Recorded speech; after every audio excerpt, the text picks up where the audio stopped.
అపుత్ర గతిర్నాస్తి అంటామండి. పుత్రుడు లేకపోతే మాకు గతే లేదు అని నమ్ముతూ ఉంటారు పిల్లారా.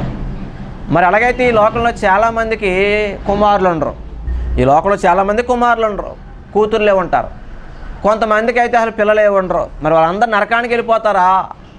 పిల్లారా, ఈ లోకపు కుమారులు, ఈ లోకపు పుత్రులు మనల్ని నరకంలోకి అవసరమైతే గెంటేస్తారు కానీ రక్షించలేరు పిల్లారా.